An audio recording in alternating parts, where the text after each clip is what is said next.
अस्सलाम वालेकुम जी। रमजान आते साथ ही बहुत सारे लोग कॉन्स्टिपेशन का मसला फेस कर रहे हैं और रमजान से हट के भी बहुत सारे लोगों को कॉन्स्टिपेशन का मसला रहता है या क्रॉनिक कॉन्स्टिपेशन साल साल कॉन्स्टिपेशन का मसला जो है वो रहता है। इस पर वैसे तो मैंने कई दफा बात किया, बट ये वाला सेशन इसलिए डिफरेंट होने वाला है बिकॉज इसमें मेरी टीम ने मुझे सवालात लिख के दिए हैं जो इंस्टाग्राम पे पूछे गए हैं, फेसबुक पे पूछे गए हैं एंड यूट्यूब पे पूछे गए हैं। तो हम सवालात से शुरू करते हैं। अच्छा, पहला सवाल जो उन्होंने लिखा है वो ये है कि कैसे एक इंसान को पता चले कि उसे कॉन्स्टिपेशन का मसला है, कौन से सिम्टम्स वो फेस करता है कि उसको कॉन्स्टिपेशन है या नहीं है। बहुत सारे लोग दिन में 3 दफा वॉशरूम जाते हैं, अगर वो 2 दफा स्टूल पास करें तो क्या वो कॉन्स्टिपेटेड है, या अगर कोई डेली स्टूल पास नहीं करता, एक दिन छोड़कर एक दिन स्टूल पास करता है तो क्या वो कॉन्स्टिपेटेड है। अच्छा, कॉन्स्टिपेशन अगर आप डेली स्टूल पास करते हैं लेकिन स्टूल पास करके आप फ्रेश फील नहीं करते, उसके बावजूद आपको पेट में दर्द रहता है, आपको ब्लोटिंग फील होती है, आप सेटिस्फाइड फील नहीं करते, इट मींस आप कॉन्स्टिपेटेड हैं। अगर आप एक दिन छोड़कर एक दिन स्टूल पास करते हैं लेकिन उसके बाद आप फ्रेश फील करते हैं, आपको ब्लोटिंग, आपको गैस्ट्रिक इशू नहीं है, इट मींस आप कॉन्स्टिपेटेड नहीं है। ये हर ह्यूमन बीइंग का वेरी करता है, हर एक के लिए जो नॉर्मल स्टूल फ्रिक्वेंसी है वो डिफरेंट हो सकती है। एंड कुछ लोग ऐसे होते हैं जो बचपन से ही एक दिन छोड़कर एक दिन स्टूल पास कर रहे होते हैं। कुछ लोग जब बड़े होते हैं तो वो स्टूल की उनकी फ्रीक्वेंसी कम या ज्यादा हो जाती है। बट अगेन, अगर आप स्टूल पास करने के बाद फ्रेश फील कर रहे हैं, आपको लग रहा है कि आपने स्टूल पास कर लिया है, इट मींस आपको कॉन्स्टिपेशन नहीं है। बट कुछ लोग स्टूल पास करने के बाद उन्हें लग रहा होता नहीं अभी हमने स्टूल पास करना है, वो थोड़ी देर बाद वॉशरूम जा रहे होते हैं, इट मीन्स कि आप कॉन्स्टिपेटेड हैं। अगला सवाल मेरे पास है कि आप कॉन्स्टिपेशन के लिए क्या डाइटरी मॉडिफिकेशन कर सकते हैं। सबसे पहली चीज तो ये है कि अगर आपको कॉन्स्टिपेशन है, आप वाटर इनटेक अपना अच्छा रखें। हम वाटर को बहुत अंडर एस्टिमेट करते हैं भाई, हम लोग कहते हैं पानी तो हमसे पिया ही नहीं जाता। अगर आपका फ्लूइड इनटेक अच्छा नहीं है तो आपको कॉन्स्टिपेशन का मसला रहेगा ही रहेगा। डिहाइड्रेशन जो है वो वन ऑफ द रीजंस है कॉन्स्टिपेशन की। दूसरा मसला आ जाता है जी, हमारी डाइट में फाइबर ही एनफ नहीं होता। हमने फ्रूट खाना है तो हमने जूस बना लेना है उसका, हमने छिलका उतार देना है उसका।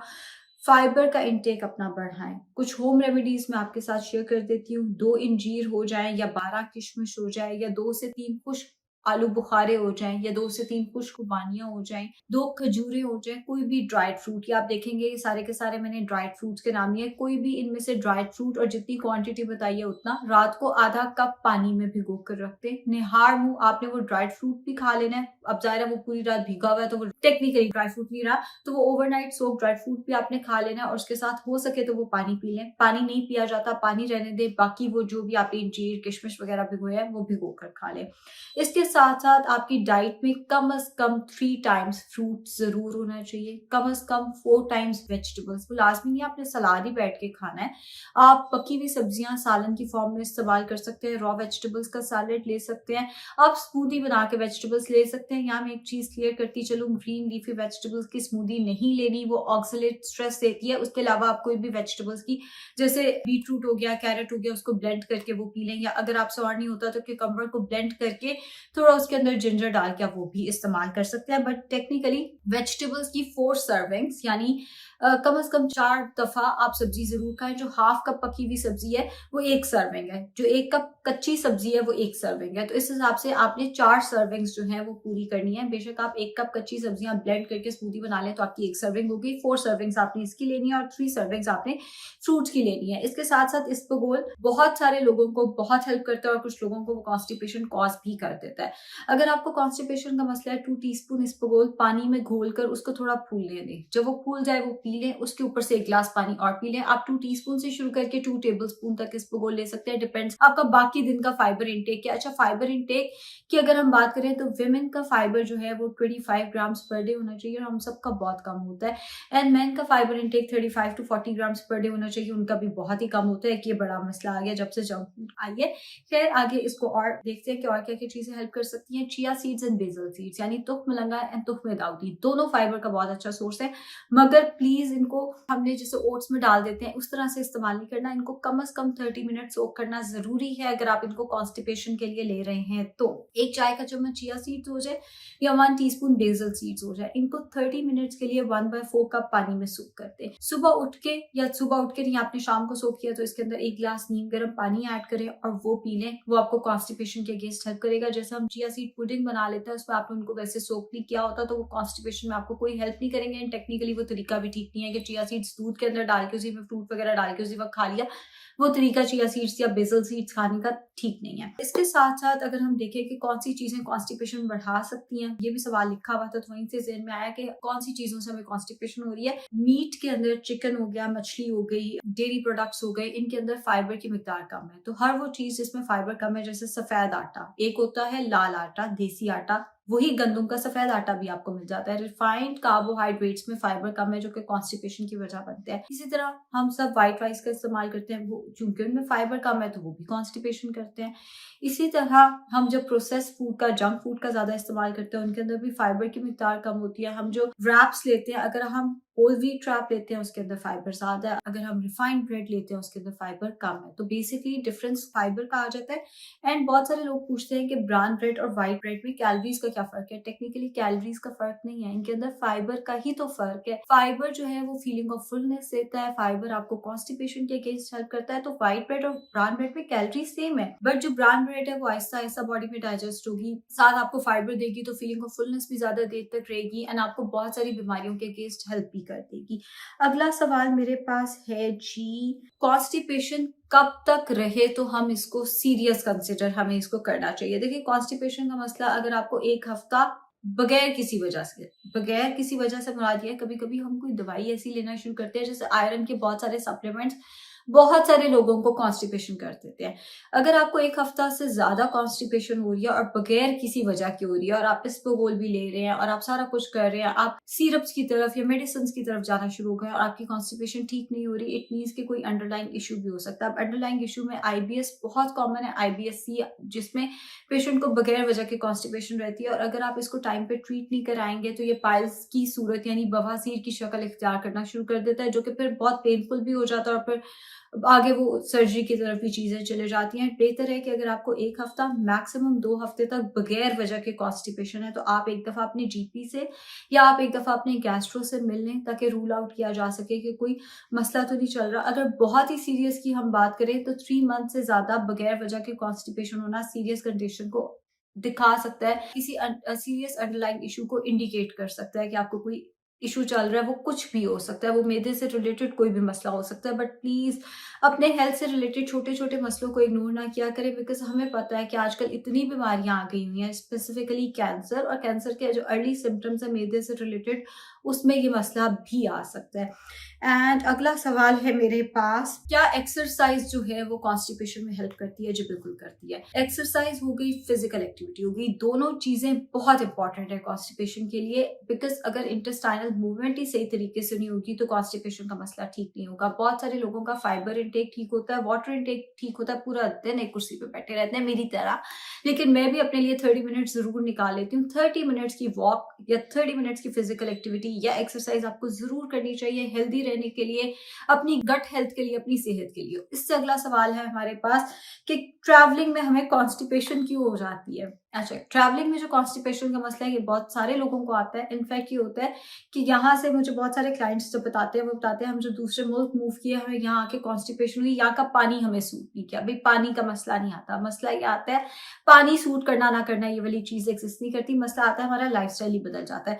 यहाँ पाकिस्तान में फ्रूट्स एंड वेजिटेबल्स एक्चुअली सस्ते हैं, जब आप बाहर जाते हो तो वही चीजें आपको बहुत महंगी मिलती हैं। जिस तरह हम खुल के यहाँ पे फ्रूट्स एंड वेजिटेबल्स खा रहे होते हैं, हम बाहर जाके वैसे नहीं खाते हैं। ट्रैवलिंग की भी अगर बात की जाए तो हम लोग जब ट्रैवल करते हैं, रास्ते से कहीं रुक के चाय पी ली, रास्ते से कहीं रुक के कॉफी पी ली, कोई बिस्किट खा लिए, कोई चिप्स खा लिए, फाइबर वाली चीजें हम खाते ही नहीं है। फिर जब भी हम अपनी डेस्टिनेशन पे भी पहुंचते हैं तो वहां पे भी हम होल व्हीट वाली चीजें या होल ग्रेन वाली चीजें, रोटी जो है वो कम खा रहे होते हैं। हम जंक फूड, बर्गर, पिज्जा जो है जब ट्रेवल कर रहे होते हैं वो ज्यादा खा रहे होते हैं। एक आपकी रूटीन डिस्टर्ब हो जाती है, फिर आपका वाटर इनटेक डिस्टर्ब हो जाता है। बहुत सारे लोग जब ट्रैवल करते हैं वो पानी नहीं पीते, जो कि जिस चीज से मैं भी काइंड ऑफ अग्री करती हूँ कि हम पानी ज्यादा नहीं पीते, कि बार बार आपको वॉशरूम जाना पड़ेगा, आपको नहीं पता रास्ते में वॉशरूम साफ है या नहीं है, तो उस केस में लोग वाटर इनटेक से कतराते हैं, जिसकी वजह से फिर उन्हें डिहाइड्रेशन होती है एंड कॉन्स्टिपेशन का मसला हो जाता है। ये चीज क्वाइट नॉर्मल है, लेकिन अगर आप इससे बचना चाहते हैं, आपको वाटर इनटेक अच्छा रखना चाहिए। आपको रास्ते के लिए बजाय इसके कि आप उल्टे सीधे स्नैक्स लें, आपको रास्ते के लिए फ्रूट्स रखने चाहिए, वो कोई भी फ्रूट हो सकता है। आपको बनाना खाना है, मैंगो खाना है, ग्रेप्स खाने हैं, परसिमन खाना है, आपको मेलन खाना है, वाटरमेलन जो आपके लिए कन्वीनियंट है रास्ते में, आप वो अपने साथ पैक करके लेके जा सकते हैं।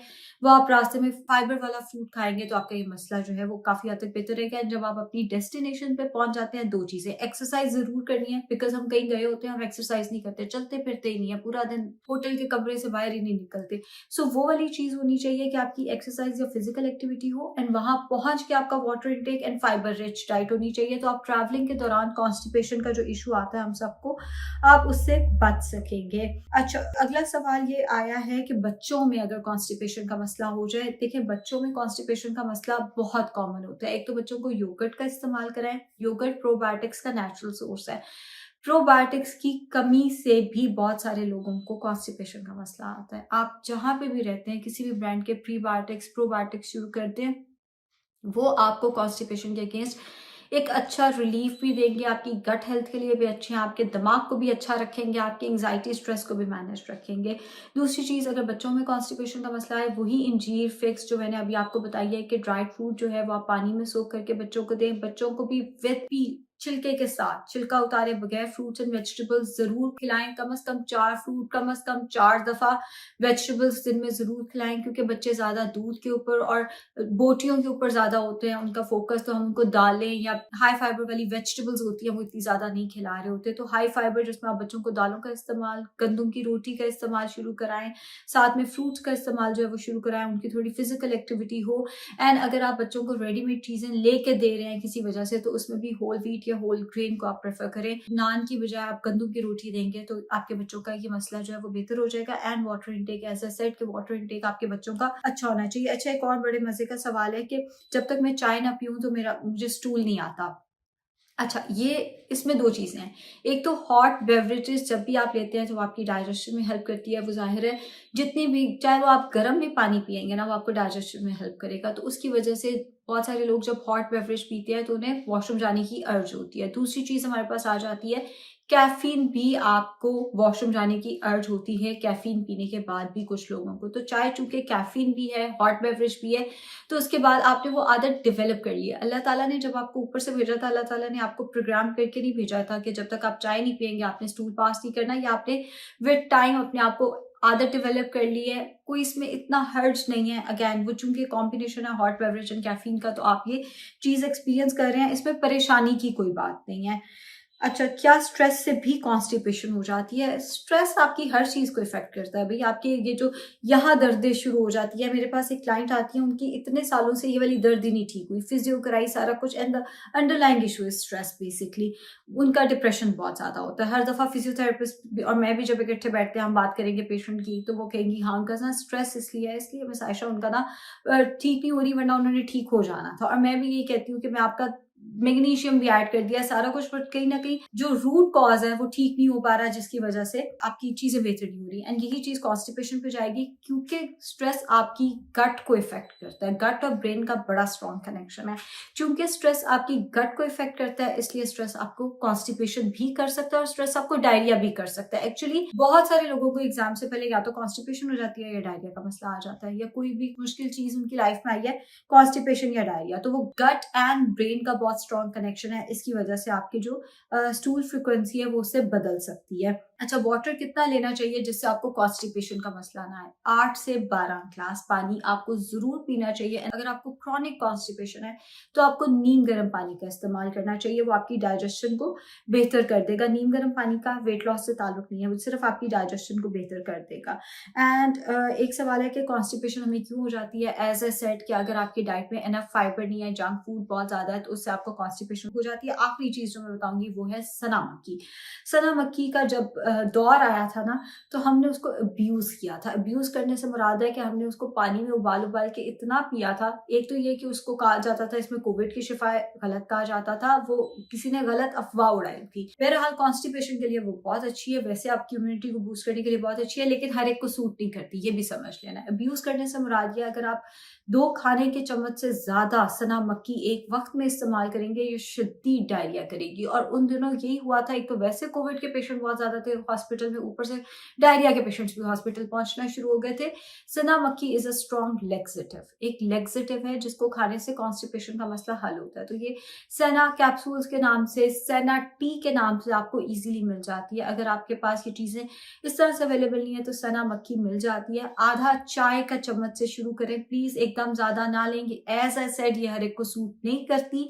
आधा चाय का चम्मच सना मक्खी पानी में उबाल के 2 से 3 अच्छे उबाले दिलवाएं और उसके बाद आपने इसको पीना है। एंड 2 टीस्पून से ज्यादा इसको आप इस्तेमाल ना करें, इससे ज्यादा इसको लेके जाने की जरूरत नहीं है। अगर 2 टीस्पून भी आप पे असर नहीं कर रहा, इट मींस सना टी आप पे असर नहीं करी है एज अ लेक्सेटिव। इससे ज्यादा वैसे तो 2 टेबलस्पून तक भी लेके जा सकता है, बट मेरा नहीं ख्याल कि हमें वहां तक जाना चाहिए अंडरलाइन इशू को देखे बगैर। सना टी इज गुड। सना मक्खी जो है वो कॉन्स्टिपेशन के लिए अच्छी है। इसके अलावा हींग बहुत अच्छी है, 1 चुटकी हींग। अच्छा, हींग की बड़ी स्मेल होती है, वो तो साथ वाले घरों को भी, मैंने एक दफा एक पेशेंट को कहा था, कहती वो साथ वाले घर में किसी ने इस्तेमाल की थी, मुझे वहां से पता चल गया था हींग इस्तेमाल हो रही है।